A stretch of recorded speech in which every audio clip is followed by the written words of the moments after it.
Good afternoon, ladies and gentlemen. My name is Tembegele Felicia Makubele, and I am the host for Are We Transforming, a platform where we give opportunity to different types of people from different environments and companies, just to discuss things that affect citizens within Africa as a whole or as a continent, but also looking at how people within South Africa, since we are based in South Africa, experience different types of things.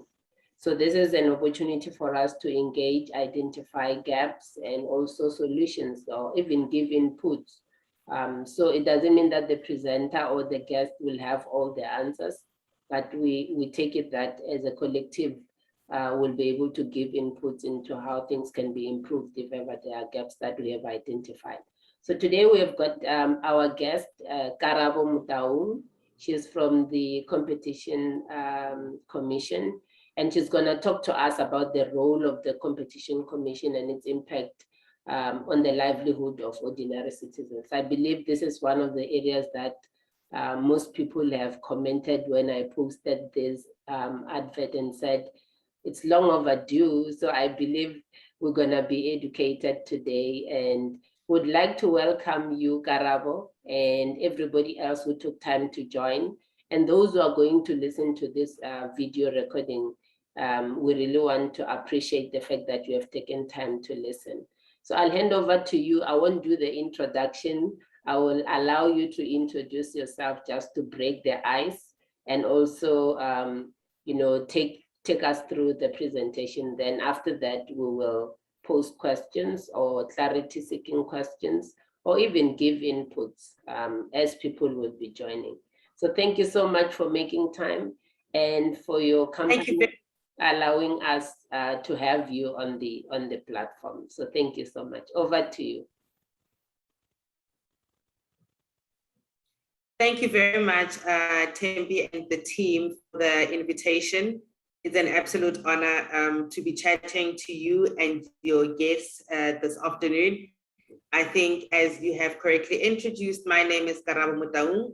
I am a Senior Analyst in the Advocacy Division at the Competition Commission. I have actually been with the Commission for about 8 years now, and I've had the privilege of actually working in, I think this is my fourth division within the Commission. So I've actually been moving around over the years.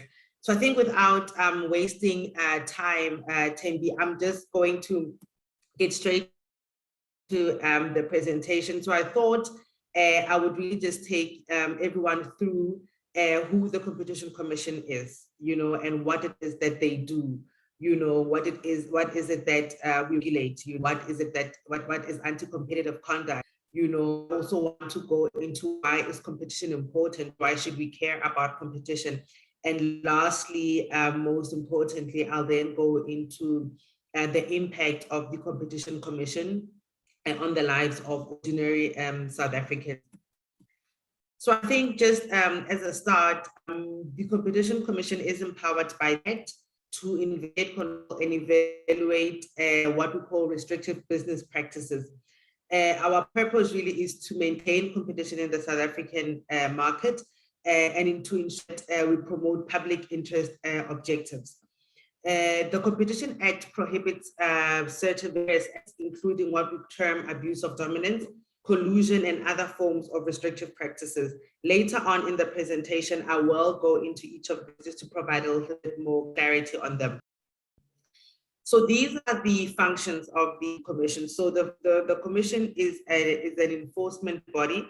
So as indicated, we investigate what we call cartels, we investigate what is termed abuse of dominance, as well as other prohibited conduct. We also assess exemption applications. So I'm going to explain exemption applications here because I know I don't cover it later in the slide. So what an exemption application would be is if, for instance, firms need to engage in a particular conduct. So let's say firms that should ordinarily be competing need to come together and actually work together and therefore thereby form somewhat of a cartel, right? If they need to do that, they would then need to get permission from us to be able to do that, because ordinarily, as I will explain later, cartels in Africa are prohibited. But if do need to come together in order for them to be more competitive as a group, then they would then apply to us and for an exemption to be exempted from the provisions of the Act, you know, and for them to be allowed to continue working together. We also assess mergers and acquisitions. So any companies that are buying each other, those transactions need to be approved by the Competition Commission. We also undertake what we call market inquiries.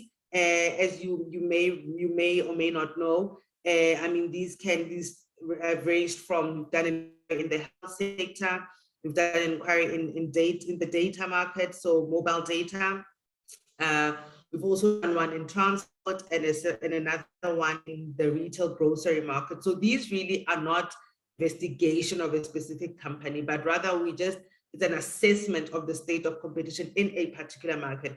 Usually, we would identify markets that generally seem to have a lot of competition problems, whether there's maybe high barriers to entry, or there's just general non-compliance, you know, where there's a lot of cases that keep coming up, you know, or complaints that keep coming up about competition in those markets. We then go in and see what are the issues, you know, and thereafter make recommendations. You know, these recommendations can be to government. They can also be to legislation. We may recommend legislative changes as well. So these are actually quite, the stakeholders to whom we make recommendations is actually quite broad. We also have a function that is called advocacy. Advocacy really is another tool that the Commission uses to try and encourage compliance in the market. So yes, we are able to enforce and use enforcement, but there are certain cases where we know that enforcement is not going to work, or it may not yield the greatest outcome. So what we then do is to go and advocate and engage with relevant stakeholders to try and encourage them to change their behavior and to promote competition in the market. The Competition Commission is actually one of three competition authorities in the country. So we are right there at the bottom. So we are the body that actually investigates complaints, we assess mergers, we assess exemption applications, do market inquiries, conduct advocacy.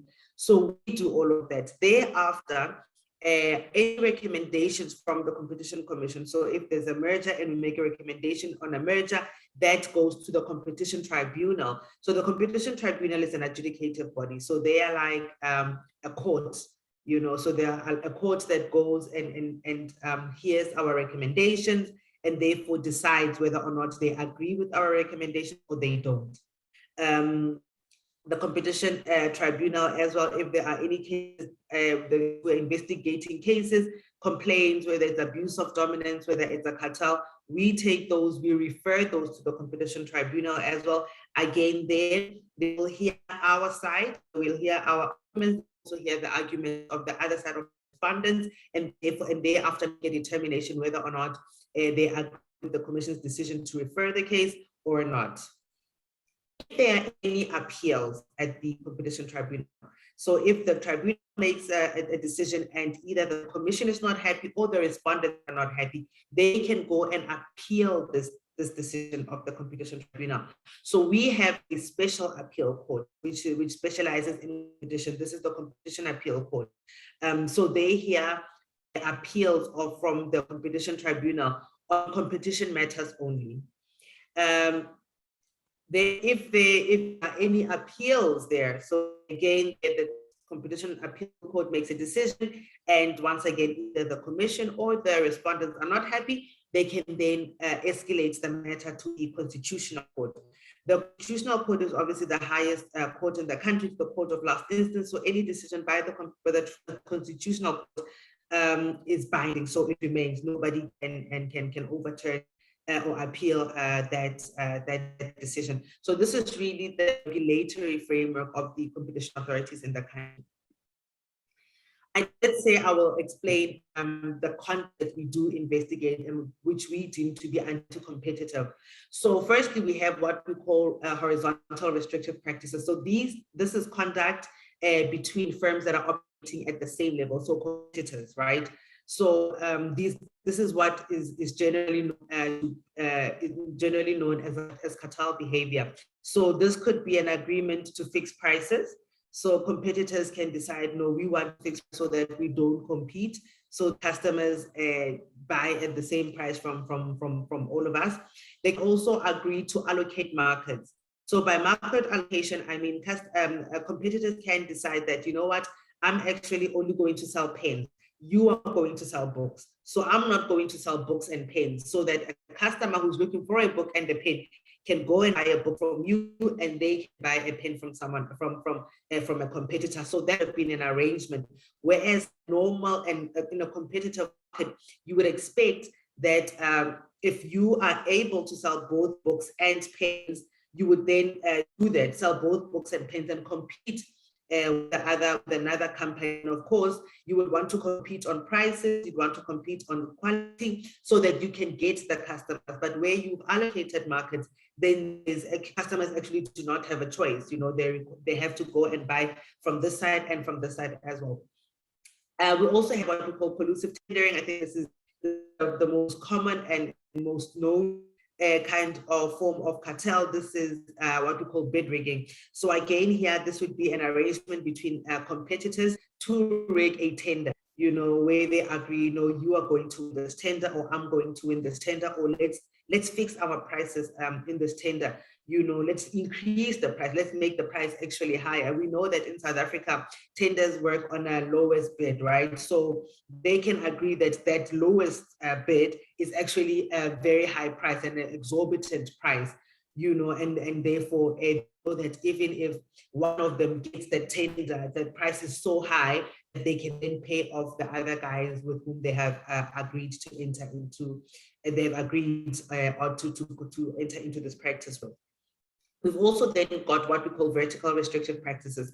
So this is conduct between firms that are in a vertical relationship. So here you are thinking, you can think of a supplier and a customer. So you can think of a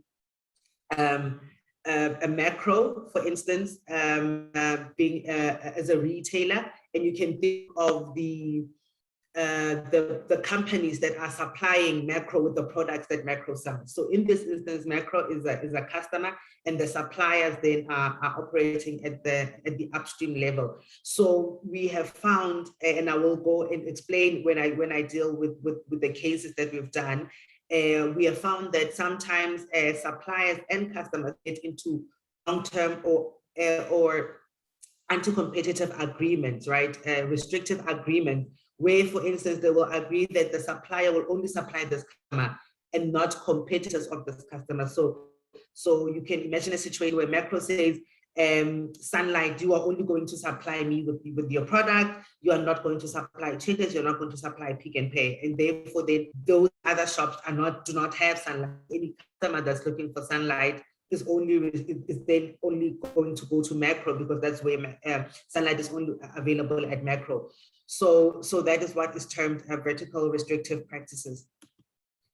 We've also got what we call abuse of dominance. And here there's actually quite many kinds of conduct or types of conduct that the Commission prohibits under abuse of dominance. Abuse of dominance really happens where you find that there's a big firm in the market. They know that they're big, they know that they are powerful, and so they abuse that status, you know, to one, either overcharge customers, you know, or to overcharge to discriminate between suppliers, for instance. So if you think of excessive pricing, I think that is self-explanatory, you know. So it's where firms overcharge, you know, where their price is not rational. It does not make economic sense based on the cost that they on their cost. We've also got what we call refusal of access to an essential facility.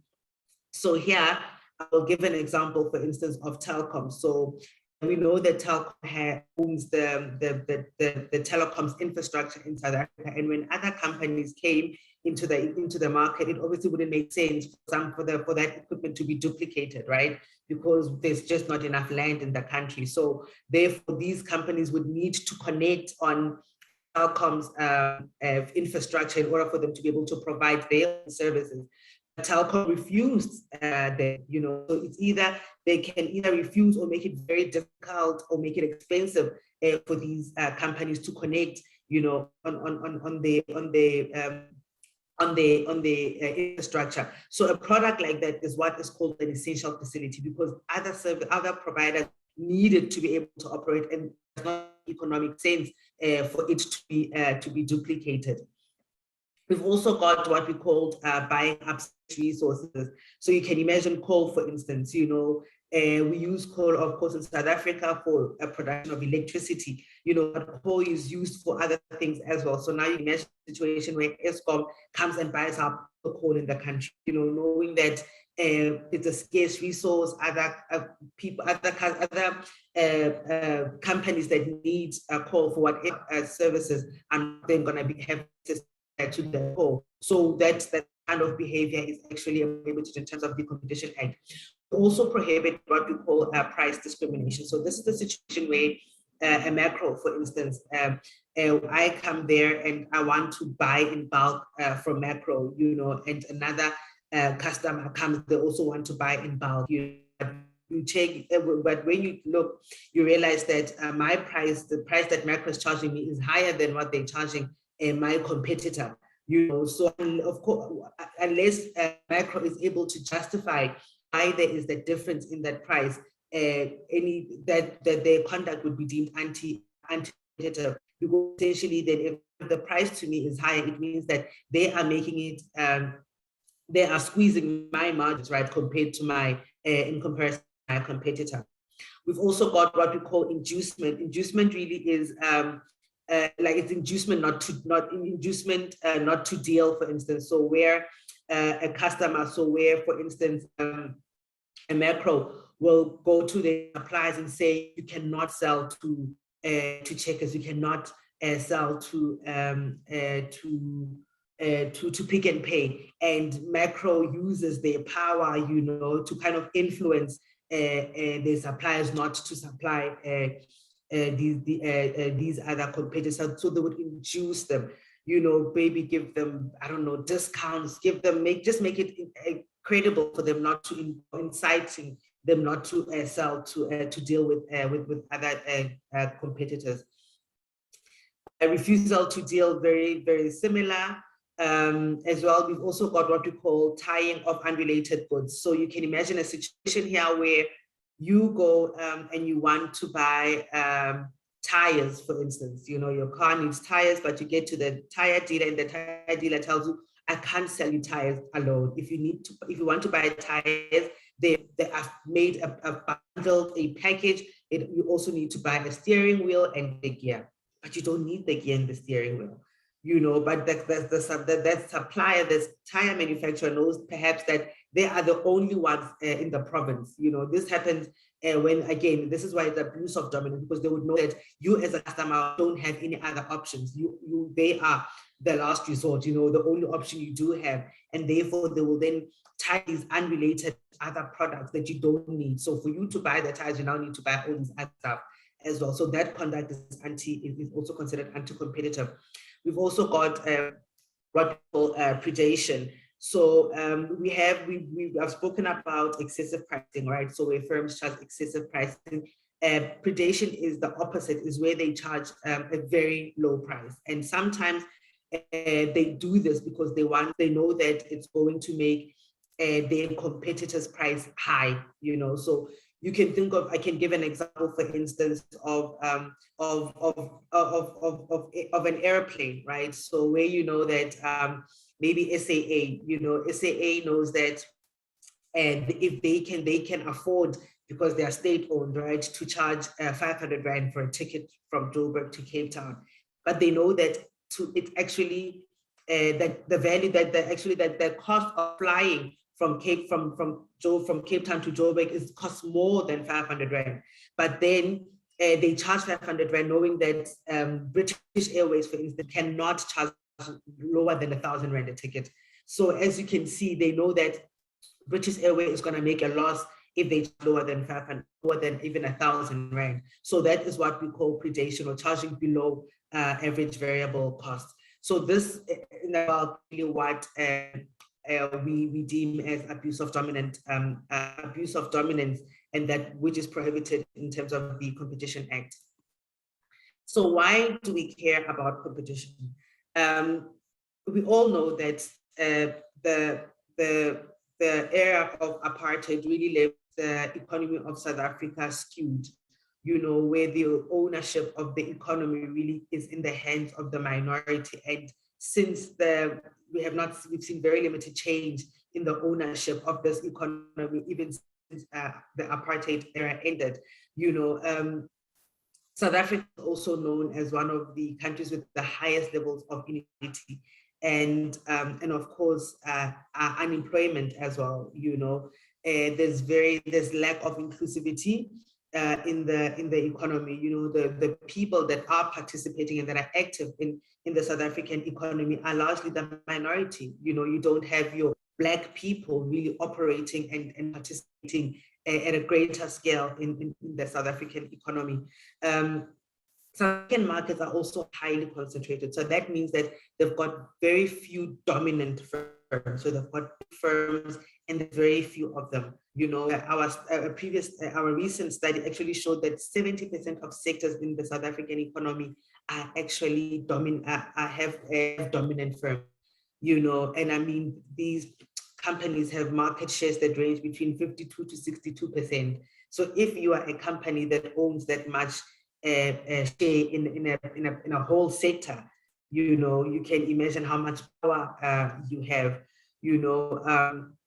We also know that South African markets are also characterized by what we call high barriers to entry. So it's very expensive to enter these markets. The capital that is required for you to get into these markets is exorbitant, and therefore you find that small firms are not able to enter lucrative markets. They really, where you find them is really in the very small markets where it's easy to go in, but also there's really not much money in those markets. These are not too profitable markets. You would also recall that previously the South African government allowed firms to form cartels. This was in order to enable them to operate and to survive during the times when they were sanctioned. South Africa was sanctioned from the rest of the world. So, post-apartheid, those cartels were then prohibited. But we've seen over the years that businesses in South Africa were so used to working and operating in cartel forms, because it made sense to them. It's easy, they didn't have to compete. That they've just kept to those arrangements, even post democracy, and so there is this, the economy is really characterized by a lot of markets where cartel is still very prominent, and there's just general lack of competition in the South African economy. So essentially, our act, the Competition Act, recognizes the need and the importance of opening up markets, and to transform the South African economy such that it can be competitive, so that small firms can come and enter the market, so that they are able to participate. Because it's one thing for firms to be able to enter the market, but then if they are not able to effectively participate, then they become useless, they become redundant. They do not contribute to a competitive market. So that's why it's important that there's a competition authority in the market to regulate the behavior of big firms, those dominant firms that have the incentive and that may want to make it difficult for new firms not to enter the market, or to make it difficult for them to survive, because they want to hoard the market to themselves. So the Competition Act really seeks to promote and maintain competition. When there's competition in the market, we know that consumers will have a variety of products from which they can choose, and we know that they can also get good quality because competition encourages innovation. Competition also encourages firms to produce quality products and to give quality services to their customers because they want to the customers. And they also do this at competitive prices, and when the economy is competitive, the economy is stimulated, we know that there's job creation, we know that we can create employment. So it is very important that there are competition authorities, and this is the role that competition authorities play in the market. So maintaining competition is very important. I also spoke about a transformation, the importance of transferring the ownership of the economy to those that are historically disadvantaged, so this historically disadvantaged individual. So these are your Black people, the people who were disadvantaged by the apartheid era, actively operating and participating in the economy. So the Competition Act really aspires to transform the economy of South Africa so that we are able to achieve all of these objectives that are set out here. So in terms of, I think, the impact of the Competition Commission in the lives of ordinary citizens in South Africa, I'm just going to go through just a couple of cases. These are cases that made very high impact that I thought would be worthwhile for me to share with all of you guys. One of the very big cases that we did in South Africa as the Competition Commission related to the price of ARVs. Where we received a complaint actually that prices of ARVs were exorbitantly high and therefore people could not afford them. You can imagine, with the number of infections, particularly in the 1990s to the 2000s, it was the growing number of infections. It was very important that people have access to ARV, and the price at that time was just making it impossible. People were dying because they could not get medication they needed in order to save their lives. The commission therefore investigated this complaint. It was an abuse of dominant investigation. Included the pricing as well as exclusionary conduct, and also relating to the refusal to grant license to produce generic drugs. Since the commission's intervention, actually, prices have dropped significantly, and HIV treatment is now available and affordable, to everyone actually in the country who needs the treatment. So that's one of the very important of the commission. And that really related to what termed the bread cartel. So where the firms listed here actually decided they were going to increase the price of bread at the same time.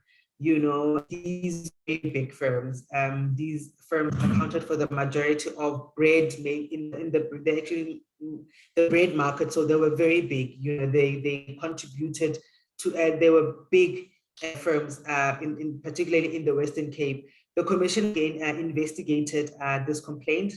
They investigated allegations of price fixing as well as market allocation.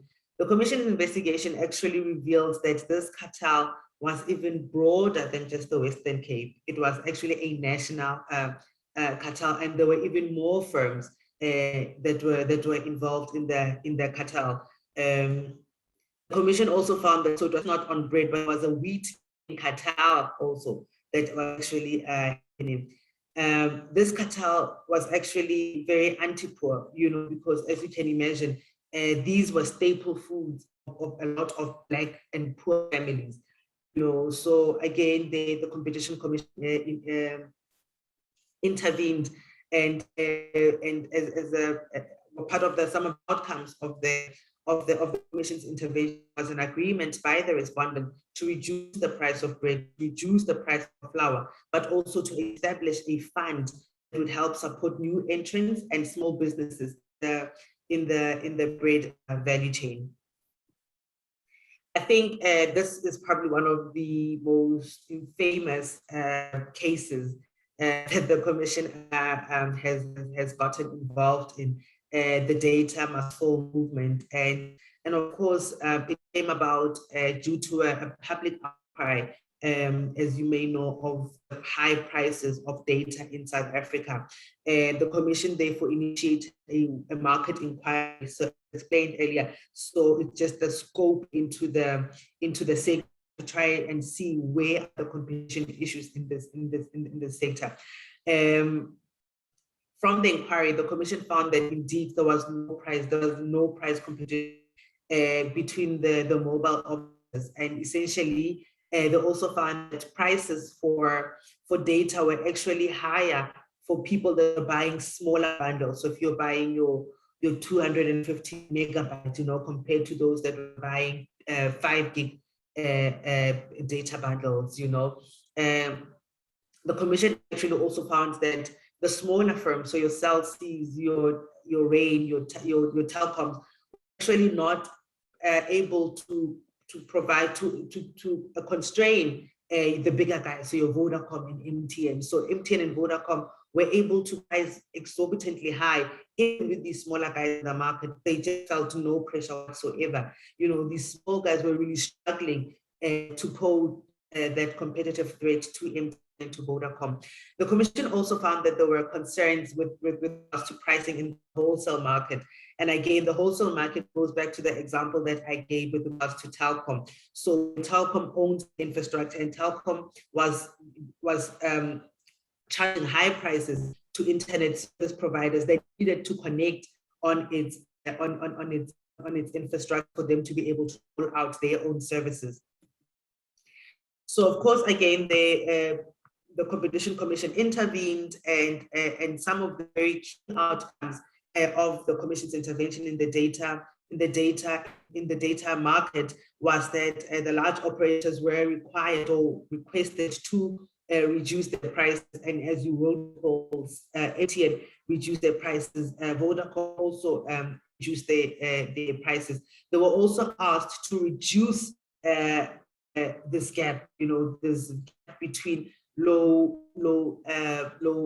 value customers and high value customers, so to make sure that even the low value customers, so those 2 gigs, also are actually priced quite low,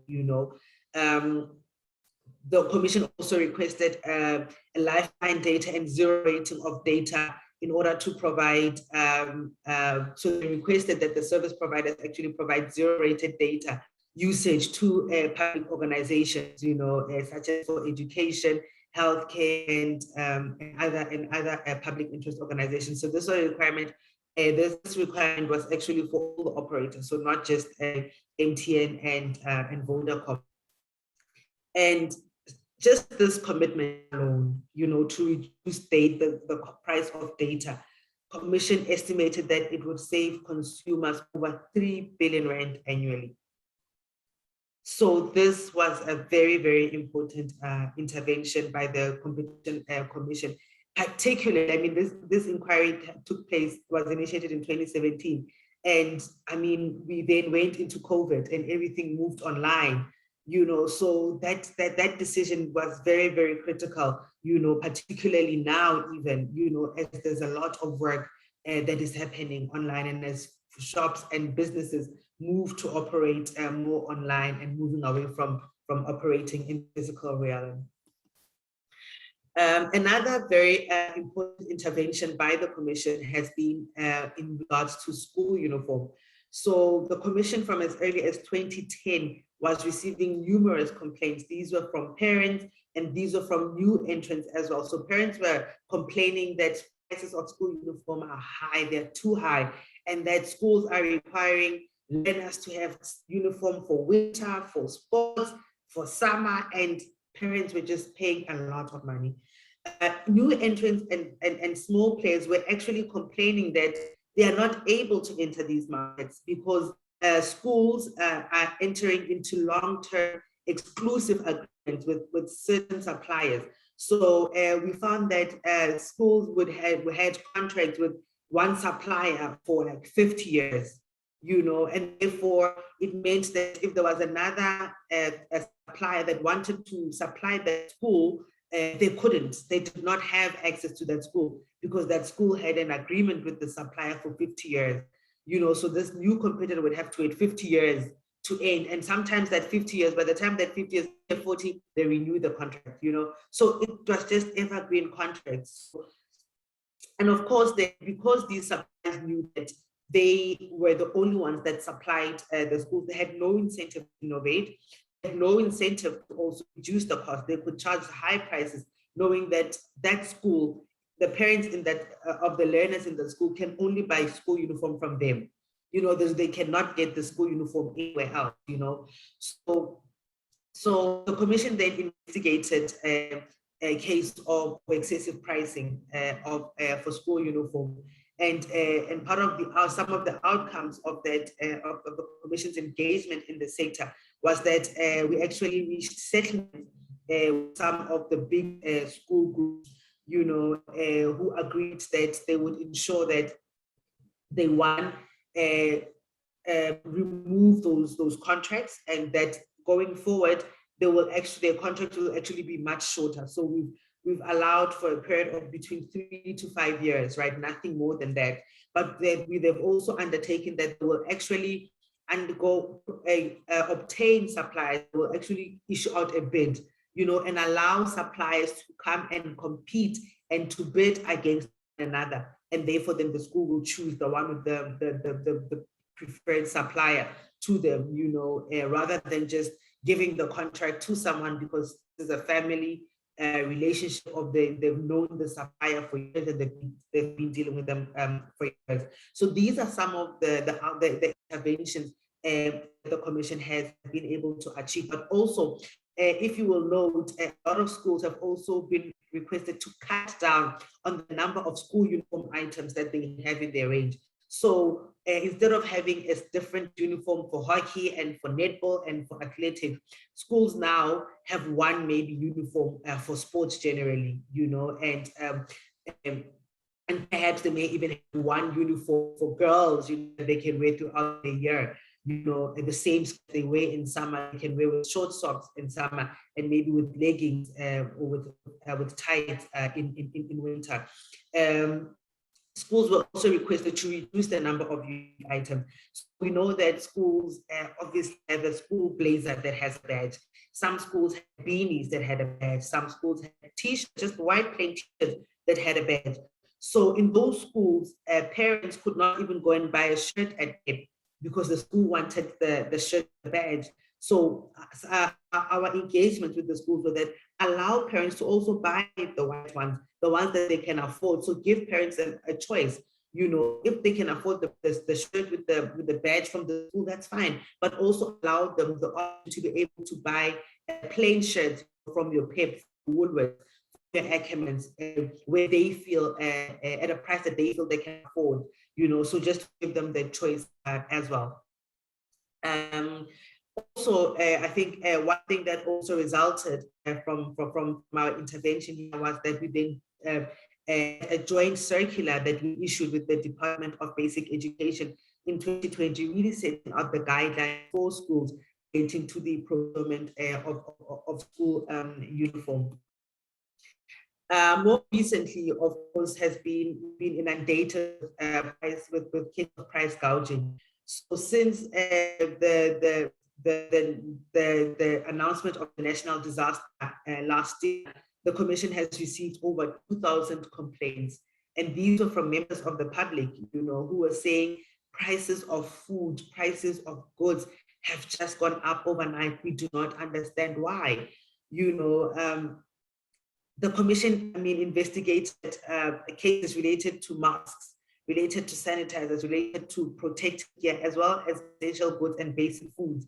You know, so these retailers knew that people needed food. And remember, this was a time, particularly when we were on level 5 of the lockdown, where you could not even move around, you know, to go and look for food. You know, you were restricted to the retailer that is within your area. So what they did, they then escalated prices. So they took prices up, particularly of essential goods, you know, and so this is essentially what the category of the products look like. The number of complaints, as you can see, the gray area here, the 322. So those are complaints on the prices of ginger and garlic.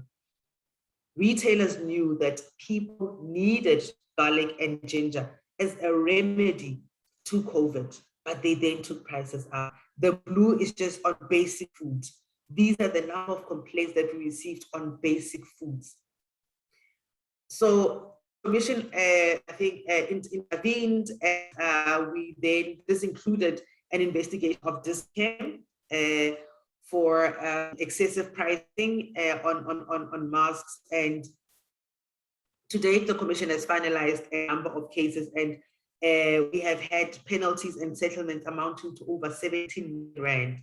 You know, there's also been, we've also, through the settlements, also requested corrective measures and requested that retailers reduce those prices by up to 20%. And of course, then we've then been able to use the fees, the penalties gained from these cases to donate to public interest organizations, as well as to the Solidarity Fund. And now, since then, the Commission actively monitors prices of food in South Africa, and we release these reports on a quarterly basis. So we are really watching the space, and we are watching retailers on prices of food in the country. South Africa is also the first and today the only country that actually considers public interest provisions when assessing its mergers. And so in determining whether or not a merger can be justified on public interest provisions, Competition Commission must consider the impact of a merger on a particular sector or a region, on the ability of small firms or firms owned by historically disadvantaged individuals to enter markets, to participate in markets, as well as to become competitive. We also need to check the impact of that a merger is likely to have on national industries, and the ability of the national industries to remain competitive in international markets, but also the promotion of ownership of historically disadvantaged individuals.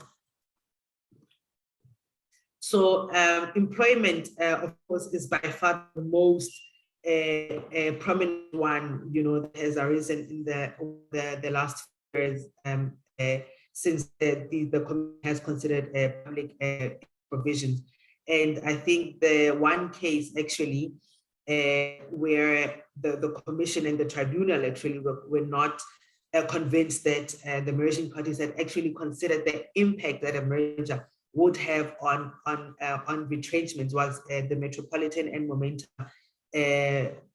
Holding merger.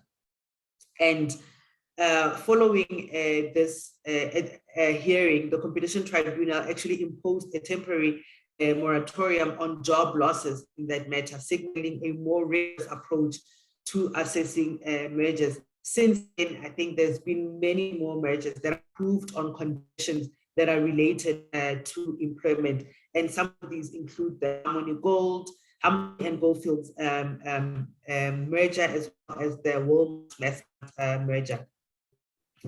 I think just from what I've shared with you today, you can understand that anti-competitive behavior results in high prices of goods and services. It reduces the incentive for companies to compete and to innovate, you know, and therefore it results in poor quality of goods and services. All of these have affect ordinary citizens because we are consumers of these goods and services. You know, so it is very important that the Competition Commission is allowed to play the role of promoting and maintaining competition in the market, so that we can ensure that customers and citizens of South Africa can have a variety of products from which to choose from. variety of quality product and services that they can get at competitive pricing. Of course, there's also an issue of economic transformation in the South African economy. And therefore, the Competition Commission also plays a huge role in ensuring that markets are competitive, and that markets are open, such that small firms can also enter the market, small firms which are largely owned by Blacks, by people that have been historically disadvantaged. So important that those people also get a share of the market. We don't want them to be playing in the small market. We want them to be eating the bigger pie of this economy that has largely been held by the hands of the minority. So we want to transform the economy so that those Blacks and those historically disadvantaged individuals also have a chance to play in those very, very profitable markets. This is the end of my presentation. Thank you very much. Thank you so much, Karabo. This was quite informative and eye-opening. I believe those who will also watch this video are going to learn from it. Ladies and gentlemen, if you've got questions or comments, this is your time to raise your hand and pose the question.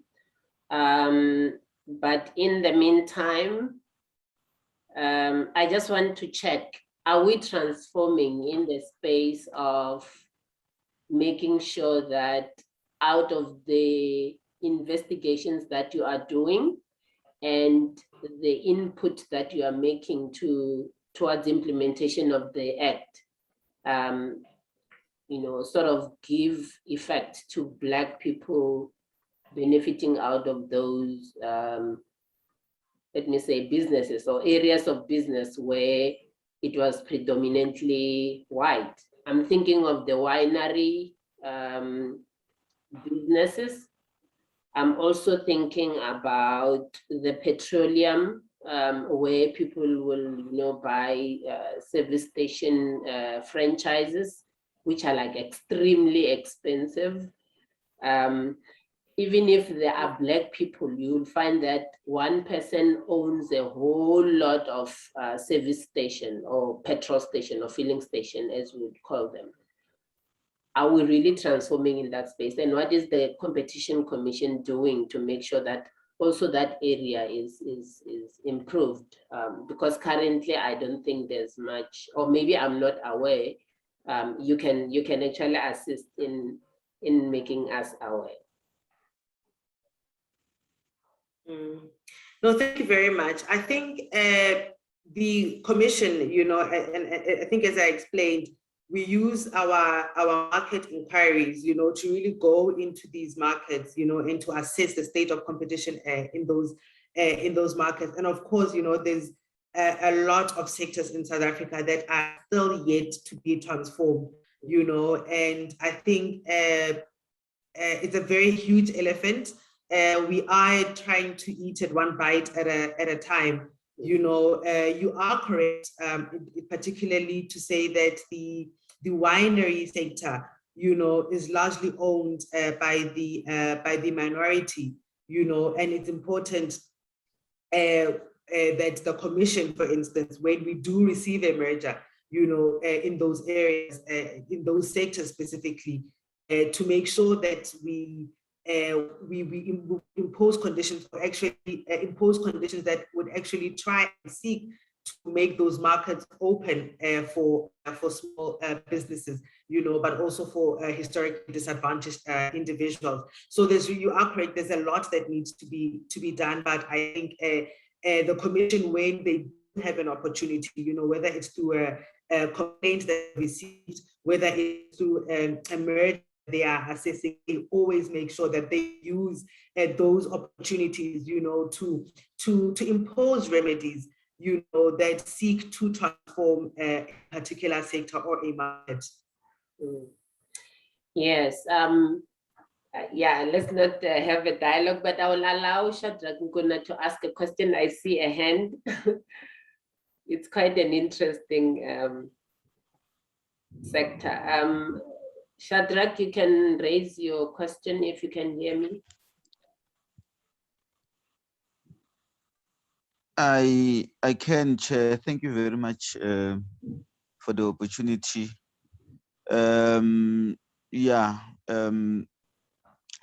to Ms. Motaung, thanks a lot for this thought-provoking presentation on the role of Competition Commission within the society. There are two things that I need to find out from you. When you look at I'm happy you raised the issue of the price of uniform. But what I want to do, I think you may pardon my ignorance if this is not part of your mandate, but the prices that parents are paying for school fees, more especially in private education sector, what are you as Competition Commission doing about it? Because at times there is a feeling that to exclude the historically disadvantaged from accessing these facilities, the historically white private institutions will just hike the prices to the level where most of the black institutions, black parents will not afford it. Then it just so as to retain its status as lily white institutions. If that is something that is covered by Competition Commission, what are you doing about it? Secondly, you indicated the bread cartel that you investigated, and there were findings that were made, and part of the recommendations were that there must be a fund that the responsible companies must do to assist the entrance into the market. But you see, as a consumer, and bread being something that we use on a daily basis, I would prefer a situation where if a company colluded, and to the extent that for the past 3 years, we've been paying an amount that ordinarily we should not be paying, I will prefer a situation where if, for instance, a loaf of bread is 13 rand, for a particular period, it should be at about 11 rand, so that by so doing, I think I'm receiving a justice towards the collusion that we've been paying as customers for a long time. Because I think we are, if you do that, we are practicalizing the solution towards the people who had to bear a heavy burden for the collusion between 2 or 3 companies. Thank you very much. Yes, over to Thank you. Thank you so much. Thank you very much, Shadrach. I think on your point, indeed, you are correct. The Commission has to date actually not investigated the price of fees. I know the Department of Basic Education, we have been having some engagement with them on fees as well. But I think, to be honest, today we have not done anything. But definitely you are correct, an area of concern, and an area indeed that does seek to form a barrier that excludes a lot of Black families from getting entrance into those specific schools. So I'm sure it's definitely something as indicated. Of course, the issue of school uniform lasted for many years. As you can imagine, there are so many schools in the country, and as you can see, these are cases that emanated from as far back as 2010. So there really was a large focus on that. And I think if there is anything more that will be done in terms of the school or prices relating to education that focus on, it's likely to be that area of fees. I mean, I also did not.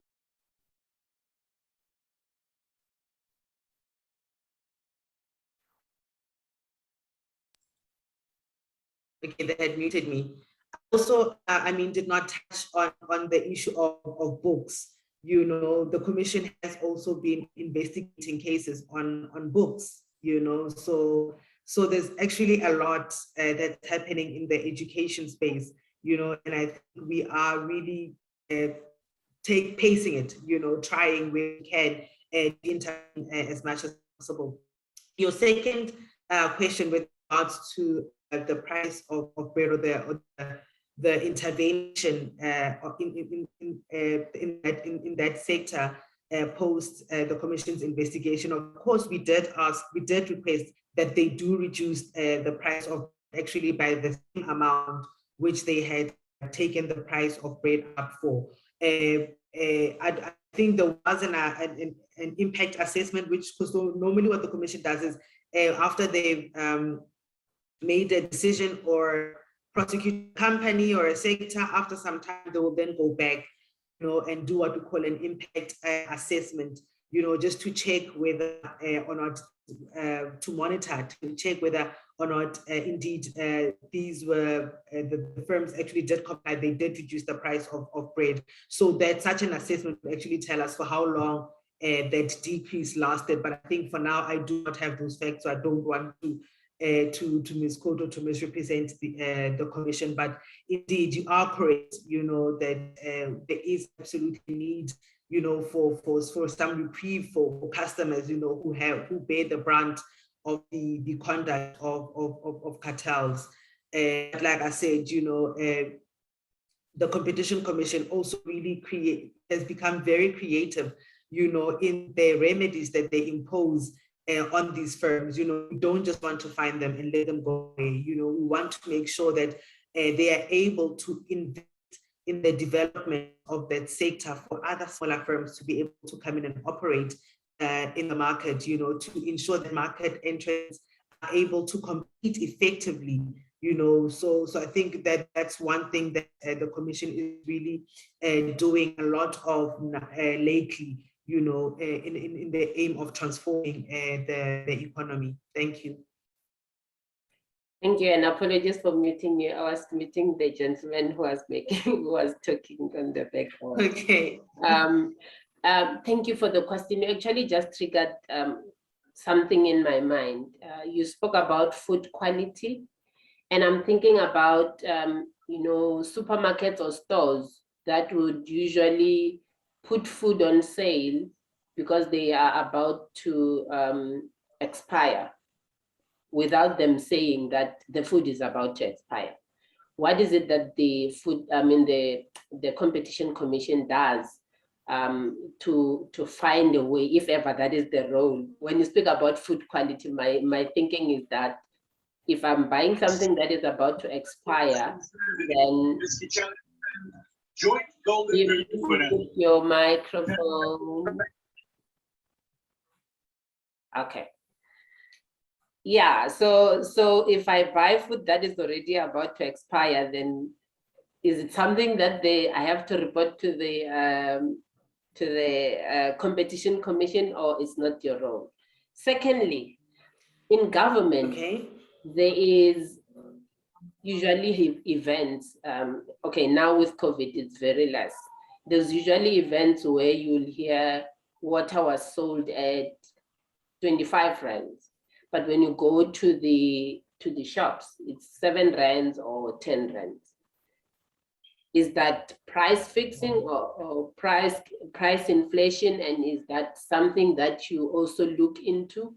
Because I think it's a trend in government. Having been in that space, I've noticed even the plate of food will be like more than what you will buy in any store or any restaurant. What is the role that the Competition Commission play in that regard? Because you made mention of the fact that tenders are supposed to be at a lesser price in terms of the bidding process. but I'm looking at also situations where when they build a house, I saw a shack which was around 60-something thousand, but when you ask people who are constructing shacks, they will tell you it's not even 20,000. What is the Competition Commission's role in that regard? And if there are any other person who's like to also pose questions after this too, you can also raise your hand so that you can ask your question. But for now, I'll hand over to you, Karabo, to answer the two questions. Sure, thank you very much. I think the first one, that is actually the mandate of the Consumer Commission. So with regards to food quality, you would then lodge a complaint with the Consumer Commission, rather than the Competition Commission. Our mandate is to promote competition between companies, between firms, right? So issues really of specific issues related to consumer and consumer goods, those really are the mandate of the Consumer Commission. With regards to the second one, of course, you are correct, and that's why I did indicate that you will find that most companies, when they go and deal with government, they inflate prices. And unfortunately, government, do not do due diligence, because ideally they would need to know what is the price of a bottle of water generally on average.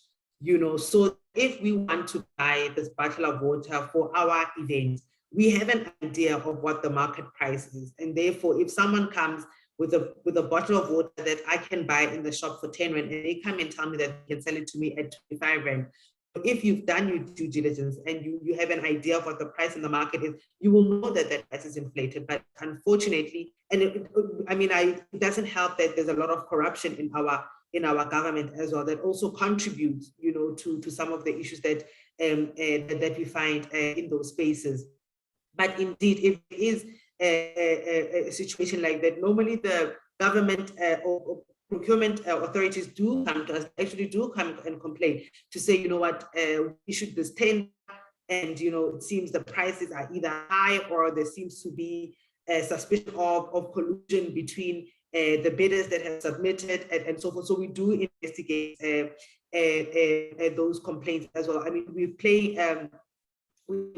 been playing a very active role in the public procurement space now specifically, in trying to particularly inform the policies, the bills, the legislation of public procurement in the country, because that is also a space actually that has potential, to create employment for small businesses.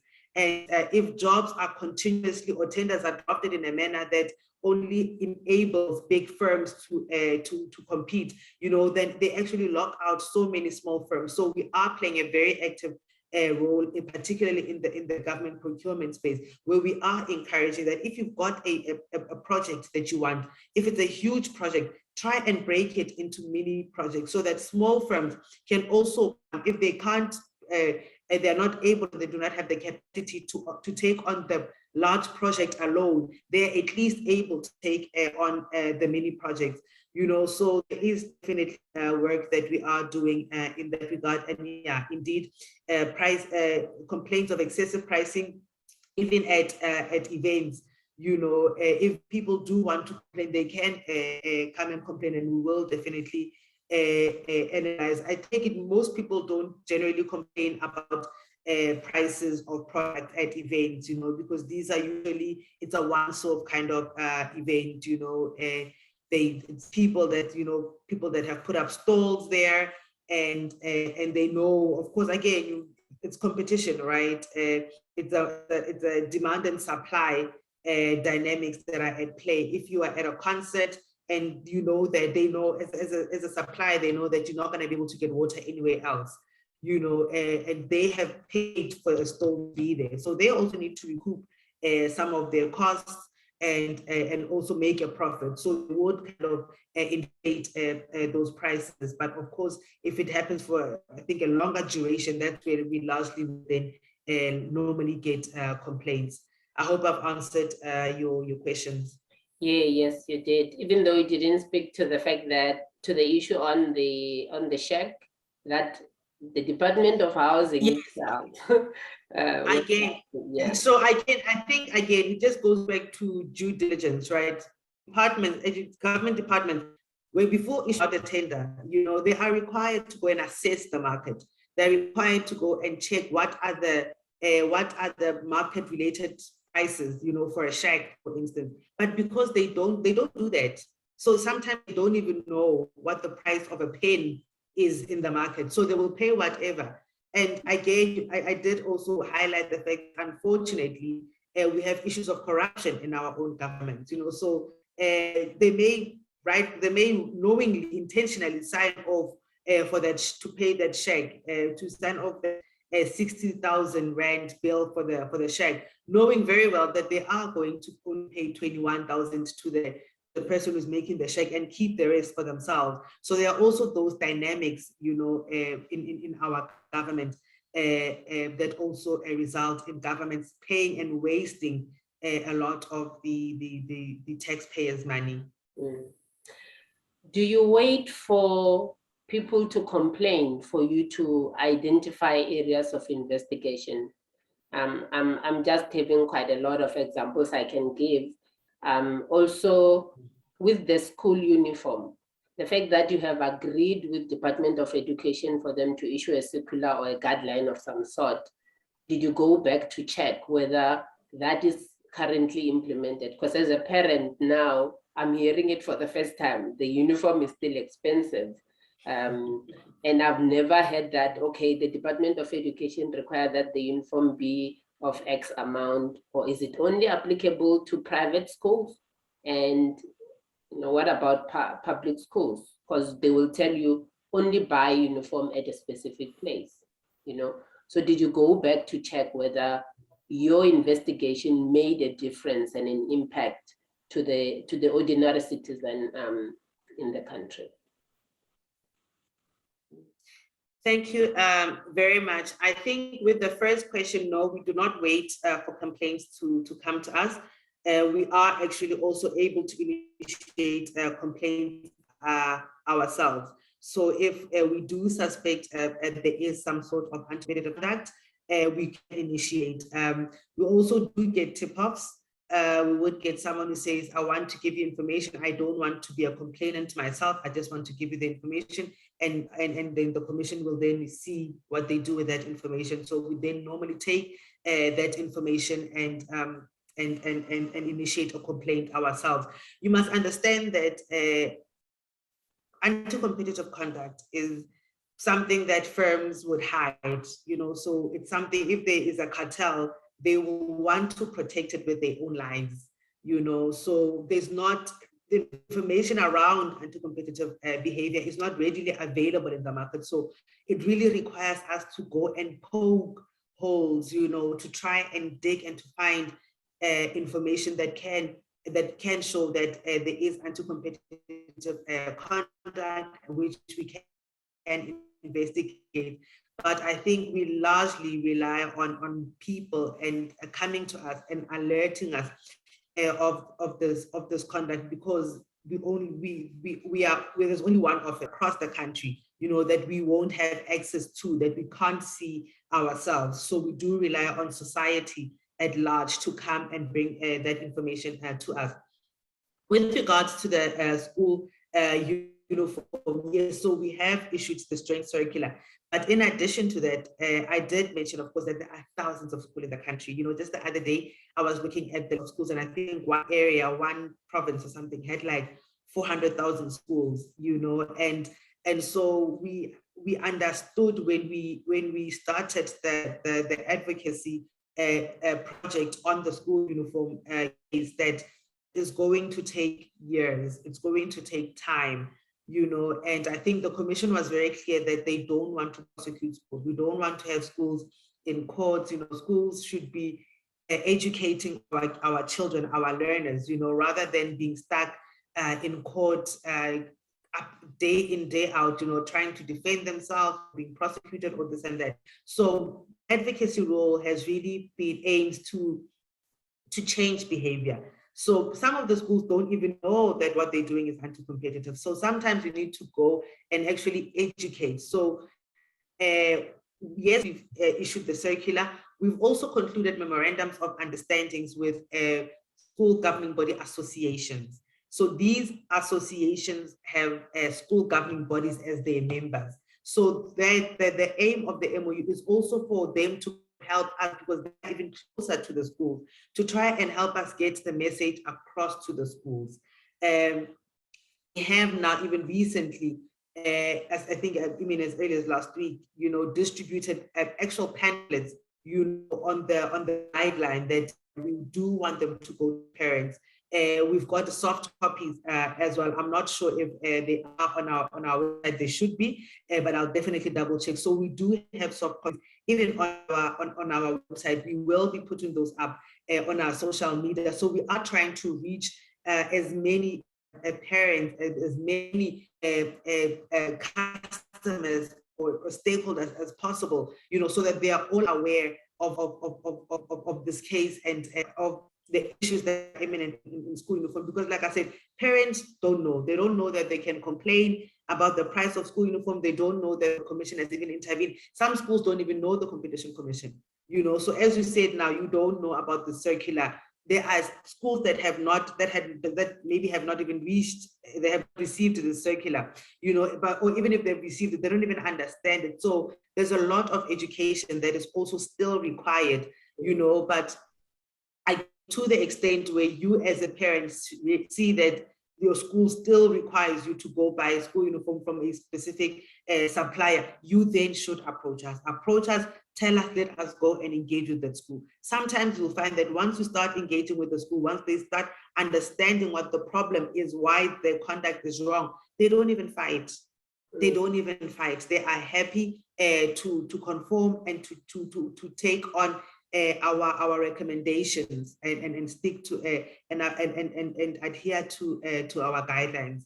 So like I said, I think there's still a lot of work that needs to be done, and it's going to take some time for us to get to all the schools and to really transform that space. But we're trying to use our resources as best as possible, to try and have a wider reach. True. I like the fact that you constantly mention the transformation word, or you use the transformation word, which resonate with who we are. So we appreciate that. Ladies and gentlemen, we've got Karabo Motaung from Competition Commission. If you've got any question, you can ask him, but I believe this is one of those sessions where we are learning, but we can also give inputs on how they can improve on doing their work effectively and improving the lives of the people.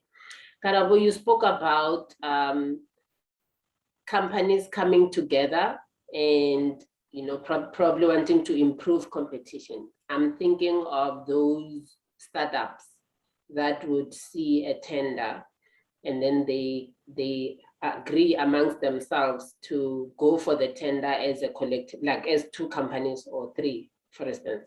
What do we call that?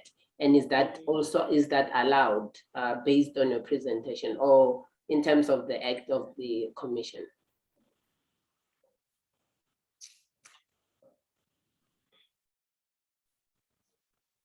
Thank you very much. That's actually a very important question. And so essentially, if companies come together or agree to come together, and collude, if they are saying they want to merge and apply for this tender as one company, that is fine. But if they agree to say, no, you submit this price, I submit the price, you submit a different price, that is what is called, and that is anti-competitive, right? I did talk about exemption applications. So if firms, the three companies, feel that this tender is so big individually, as a company, I can't, I don't have the capacity to take on this tender. I want to approach my two other competitors so that we can come together and now apply for this tender. They would then come to the Competition Commission and apply for an exemption. So what that means is that essentially they are saying, Competition Commission, can you allow us to collude so that we are able to bid for this tender together? So for us to be able to bid for this big tender, as competitors, we need to talk about prices. We need to talk about perhaps where we're going to source our supplies. We need to talk about what our costs are. You know, these conversations are ordinarily prohibited between competitors in terms of the Competition Act. But where an exemption has been applied, the Competition Commission will assess. And if the Commission finds from their assessment that, you know what, indeed, if you small firms do come together, it will be beneficial, you know, for you and for the economy, you know, then yes, they will allow it. You know, but there are very strict requirements or criteria that the Commission would assess before they allow firms to collude. And I think right now, in an era where we are trying to build small firms, the Commission is really open to small firms coming to them and approaching them for exemption applications, you know, because as mentioned, we do want these firms to grow. Individually, because they are quite small, they are not able to operate in those lucrative and profitable markets, you know, where the big firms are. And for them to be able to do that, sometimes it may require that they come together, you know, and I think the Commission is quite amenable, specifically right now, you know, as we are looking to rebuild the economy after COVID. You know, we are wanting small firms to grow, you know, but as I said, they would need to come and apply for an exemption application. Outside of that, it would be considered anti-competitive conduct. Wow. I believe people are noting that, and those who will listen to this video will also note that. I don't think many knows that this is actually prohibited, and this will be one of the things that will assist them. I know of, this is the second last question. I know of a situation where a bank has given sort of powers to a specific business person or business company or a company. Yeah, let me call it a company. That whenever other small businesses want to apply for the same business, they will have to first check with this person or apply through this person in order for them to be approved. I like the fact that you are frowning. If that allegation is accurate, is it something that is against the requirements of the Competition Commission Act? Let me give you an example. The person, I want to build a petrol station or a filling station. Okay. But the bank has for several years given this other company, you know, the loans and approved him or her to be able to build service station or petrol station, whatever we call them. And when I went to the bank, this bank said to me, I need to engage with this company to check if they are comfortable with me getting approval to be able to have a filling station, because at that area, though is very far from wherever the filling station is supposed to be built, they need to get sort of a consent of some sort. So they become a middle person between small businesses accessing this industry because of them having built a relationship over time with this bank. Is it something that is allowed, or is it falls under, what did you call it, dominance or something like that? So of course, it sounds fishy, definitely something that is allowed, you know, and I think just as you explain it, you know, I would of it as what I called a vertical restrictive practice, right? So where you would think of the bank being the supplier and now this company being a customer. So if they have an agreement that seeks to foreclose the other small players from entering the market, then that would be considered anti-competitive conduct. So as a supplier of funds, the bank cannot have an agreement with a customer that it's funding to say, I will come to you and approach you before I give other customers of mine money to buy or to operate businesses that are similar to yours. That is anti-competitive conduct. That's interesting. This is quite an eye-opener. Any questions, ladies and gentlemen? In the absence of any, if a matriculant wants to be working for your commission, what kind of qualifications are they supposed to have, or what kind of what do you call it? What stream do they have to take in order for them to qualify to work in the Competition Commission? Okay, so the Competition Commission largely consists of economists and lawyers. So you would work you would study economics, so your BComs and your LLBs as well. We are definitely growing into forensics now as well. So we are definitely looking for people with a forensic background. Because it's becoming very important for the work of the competition now, with the digital economy growing, you know, and firms being very clever now in terms of how they collude, you know, in terms of how they fix prices. You know, it's not like the old days; they don't write letters anymore, so you won't find a handwritten agreement.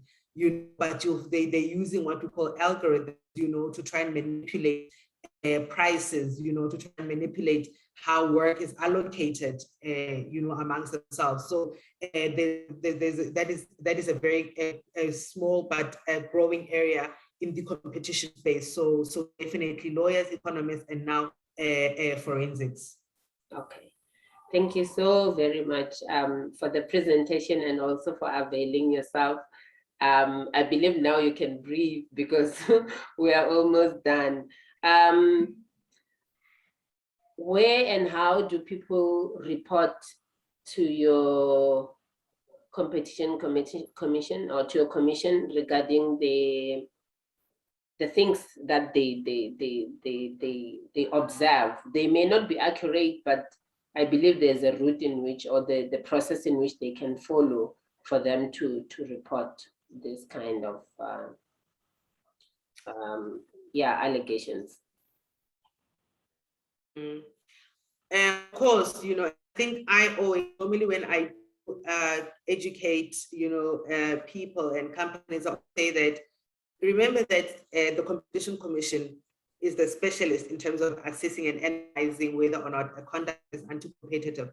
All you need to have is a suspicion and to bring it to us. So don't try and analyze it yourself. You know, if you do suspect that there is anti-competitive conduct, but you're not sure whether or not it is or it is not, you know, you bring it to us. You know, we will make that determination. Complaints can be lodged formally through our website. We've got our what we call a form CC1 on the website. It's a complaint form. The form really just requires you to give your name. If you may, you can also be anonymous. But when you are anonymous, you must at least give us contact details where we can contact you so that we can get more information, right? So you give us your name, you give us the companies that you are suspecting to be involved in anti-competitive behavior, and just a small description of your suspicion. So what is the problem? What is it that you are suspecting? If there's any evidence, any document that you are also able to share with us, you can definitely submit those to us. Okay, and for people who do not have access to any internet, do you guys have maybe a *13 whatever that they can use, or it's strictly through the website? We've actually got an SMS line. I'm just gonna try and look for it quickly. I don't know if I'll find it now, but we've got an SMS line that people can send complaints to. So if they've got, here it is. So it's the number, it's 084 743 0000. I'm going to repeat it, 084 743 0000. So they are able to, they can send an SMS to that line, they can send a WhatsApp to that line, and then we'll be able to get back to them. Thank you so much. We'll also put it on our screen so that people who are going to watch, they can have access to it. We'll also put your website address also so that people can have access to it when they watch this video. Lydia is saying this is a very special way to spend the Saturday, meaning that the information was very appreciated or is very appreciated. So thank you so much for making time. I really cannot thank you enough. The fact that you went out and make sure that you get approvals for you to come and engage with us, this is quite really good. And I think this is something we can build going forward and educate people more, maybe take a pillar per pillar and make sure that people understand, because now I believe you have just browsed through. So we can get into each and every pillar, and you take us through in order for people to understand, for them to be able to report with understanding when they have suspicion. But thank you so very much. On behalf of Are We Transforming, we really appreciate you having taken your weekend and come and engage with us. To everybody who joined us, thank you so much for making time. We really appreciate. Hopefully you're gonna join us again next time.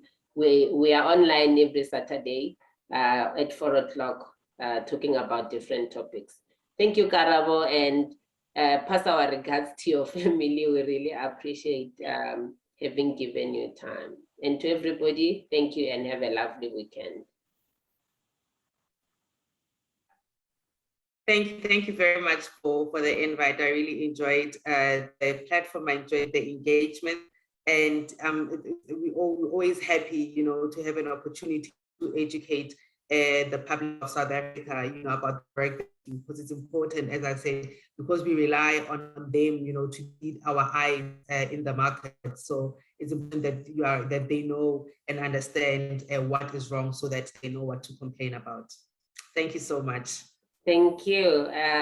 You are Thanks. welcome. Bye. I believe that a lot. Thanks. Bye. Bye.